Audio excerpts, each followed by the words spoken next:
இன்றைய முதல் வாசகம் அரசர்கள் 2ஆம் நூலிலிருந்து வாசகம். அதிகாரம் 5 வசனம் 1 முதல் 15 முடிய. அந்நாட்களில் சிரியா மன்னனின் படைத்தலைவனான நாமான் தம் தலைவனிடம் சிறப்பும் நன்மதிப்பும் பெற்றிருந்தான். ஏனெனில் அவர் மூலமாய் ஆண்டவர் சிரியாவுக்கு வெற்றி அளித்துள்ளார். அவர் வலிமை மிக்க வீரர், ஆனால் தொழுநோயாளி. சிரிய நாட்டினர் ஒருமுறை கொள்ளையடிக்க சென்றபோது இஸ்ரேலை சேர்ந்த ஒரு சிறுமியை கடத்தி கொண்டு வந்தனர். அவள் நாமானின் மனைவிக்கு பணிவிடை புரிந்து வந்தாள். அவள் தன் தலைவியை நோக்கி, என் தலைவர் சமாரியாவில் இருக்கும் இறைவாக்கினர் முன்னணியில் சென்றார் எனில் அவர் இவரது தொழுநோயை குணமாக்குவார் என்றாள். எனவே நாமான் தம் தலைவனிடம் சென்று இஸ்ரேல் நாட்டை சேர்ந்த சிறுமி இன்னென்னவாறு கூறினாள் என்று அவனுக்கு தெரிவித்தார். அப்பொழுது சிரியா மன்னர், சென்று வாரும், நான் இஸ்ரேல் அரசனுக்கு மடல் தருகிறேன் என்றார். எனவே நாமான் ஏறத்தாழ 400 கிலோ வெள்ளியையும் 6000 பொற்காசுகளையும் 10 பட்டாடைகளையும் எடுத்துக்கொண்டு பயணமானார். அவர் இஸ்ரேல் அரசனிடம் அம்மடலை கொடுத்தார். அதில், இத்துடன் என் பணியாளர் நாமானை உம்மிடம் அனுப்புகிறேன், அவனது தொழுநோயை நீர் குணமாக்க வேண்டும் என்று எழுதப்பட்டிருந்தது. இஸ்ரேல் அரசன் அம்மடலை படித்தவுடன் தன் ஆடைகளை கிழித்து கொண்டு, நான் என்ன கடவுளா? உயிரை கொடுக்கவும் உயிரை எடுக்கவும் என்னால் இயலுமா? சிரியா மன்னன் ஒருவனை என்னிடம் அனுப்பி அவனுக்குள்ள தொழுநோயை குணப்படுத்த சொல்கிறானே, என்னோடு போரிட அவன் வாய்ப்பு தேடுவதை பார்த்தீர்களா என்று கூறினான்.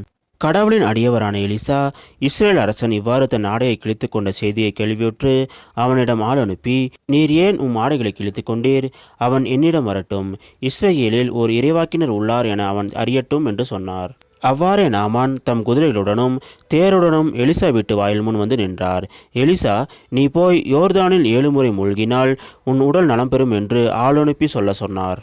எனவே நாமான் சினமுற்று வெளியேறினான். அப்பொழுது அவர் என்னிடம் வந்து என் அருகில் நின்று தம் கடவுளாகிய ஆண்டவரின் பெயரை கூவி அழைத்து தொழுநோய் கண்ட இடத்தின் மேல் தம் கையை அசைத்து குணப்படுத்துவார் என்று நான் எண்ணியிருந்தேன். அபானா, பர்பார் என்ற தமஸ்கு நதிகள் இஸ்ரேலில் உள்ள ஆறுகள் அனைத்தையும் விட மேலானவை அல்லவா?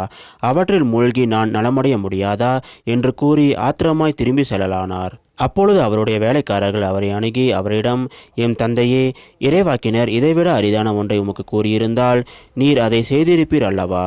மாறாக மூழ்கி எழும் நலமடைவீர் என்று அவர் கூறும்போது அதை நீ செய்வதற்கென்ன என்றனர். எனவே நாமான் புறப்பட்டு சென்று கடவுளின் அடியவரது வாக்குக்கிணங்க யோர்தானில் 7 முறை மூழ்கியல அவர் நலமடைந்தார். அவரது உடல் சிறுபிள்ளையின் உடலைப் போல் மாறினது. பின்பு அவர் தம் பரிவாரம் அனைத்துடன் கடவுளின் அடியவரிடம் திரும்பி வந்து, இஸ்ரேலை தவிர வேறு எந்த நாட்டிலும் கடவுள் இல்லை என இப்போது உறுதியாக அறிந்து கொண்டேன். இதோ உம் அடியேன் எனது அன்பளிப்பை ஏற்றுக்கொள்ளும் என்றார். இது ஆண்டவர் வழங்கும் அருள்வாக்கு. இறைவா, உமக்கு நன்றி. இன்றைய நற்செய்தி புனித லூக்கா எழுதிய நற்செய்தியிலிருந்து வாசகம். அதிகாரம் 4 வசனம் 24 முதல் 30 முடிய. இயேசு நாசரேத்துக்கு வந்திருந்த போது தொழுகை கூடத்தில் மக்களை நோக்கி கூறியது, நான் உறுதியாக உங்களுக்கு சொல்கிறேன், இறைவாக்கினர் எவரும் தம் சொந்த ஊரில் ஏற்றுக்கொள்ளப்படுவதில்லை. உண்மையாக நான் உங்களுக்கு சொல்கிறேன், எலியாவின் காலத்தில் 3½ ஆண்டுகளாக வானம் பொய்த்தது, நாடெங்கும் பெரும் பஞ்சம் உண்டானது. அக்காலத்தில் இஸ்ரேலரிடையே கைம்பெண்கள் பலர் இருந்தனர். ஆயினும் அவர்களுள் எவரிடமும் எலியா அனுப்பப்படவில்லை. சீதோனை சேர்ந்த சாரிபாத்தில் வாழ்ந்த ஒரு கைம்பெண்ணிடமே அனுப்பப்பட்டார். மேலும் இறைவாக்கினர் எலிசாவின் காலத்தில் இஸ்ரேலரிடையே தொழுநோயாளர்கள் பலர் இருந்தனர். ஆயினும் அவர்களுள் எவருக்கும் நோய் நீங்கவில்லை. சிரியாவை சேர்ந்த நாமானுக்கே நோய் நீங்கியது என்றார். தொழுகை கூடத்தில் இருந்த யாவரும் இவற்றை கேட்டபோது சீற்றம் கொண்டனர். அவர்கள் எழுந்து அவரை ஊருக்கு வெளியே துரத்தி அவ்வூரில் அமைந்திருந்த மலை உச்சியிலிருந்து கீழே தள்ளிவிட இழுத்து சென்றனர். அவர் அவர்கள் நடுவே நடந்து சென்று அங்கிருந்து போய்விட்டார். இது கிறிஸ்து வழங்கும் நற்செய்தி. கிறிஸ்துவே உமக்கு புகழ்.